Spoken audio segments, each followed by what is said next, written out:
Away from the busy markets and in the middle of a farm is a landmark for agritourism. This is a location that will set to excite your senses with its numbers and your mind with new knowledge. Walk through the aisle and see the future of an industry that will take the town to new heights.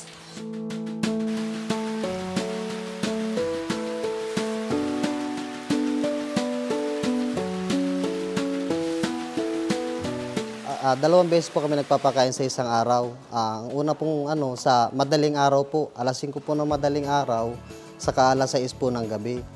Kasi mas maganda po pakainin ng isda sa alas 5 ng madaling araw, madilim pa, marami po silang makakain, saka mabilis po silang lumaki.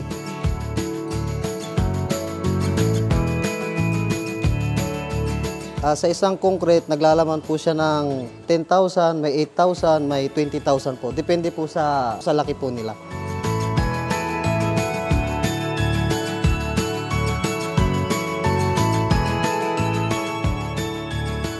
Ayun po, malinis po yung umaano na tubig sa kanya. Nagpapalit po kami ng tubig na marurumi po, 2 to 3 days, pwede na po siyang palitan. Pag alam po natin na maitim na yung tubig o may amoy na, palitan na po natin.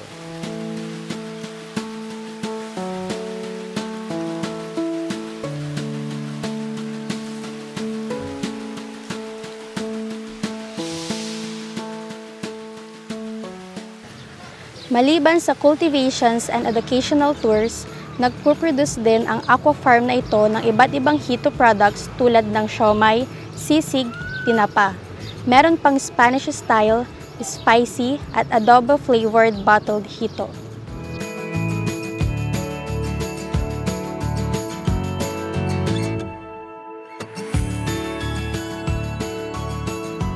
Sa pag-harvest naman po, ay 4 to 5 months, pwede na po siyang harvestin. Malalaki na po sila, 4 to 5 months, pwede na po silang harvestin.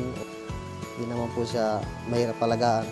Ano lang po natin kasi sa lupa, kahit hindi po sila natin pakainin ng mga ilang araw, may makakain po sila. Hindi po katulad na nasa concrete po kasi, na talagang wala po sila makakain na kahit anong dapat kainin nila dyan.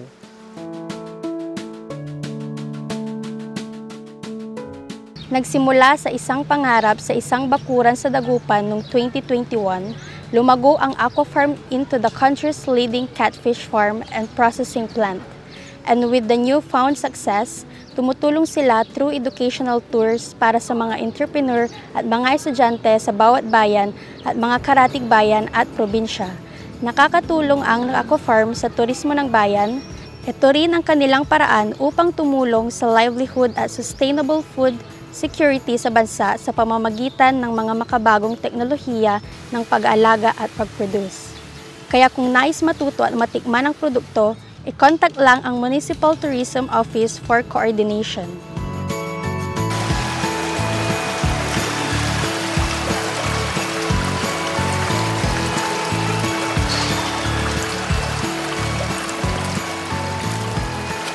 From fields to ponds, this plantation has become an industry, helping create livelihood for the community.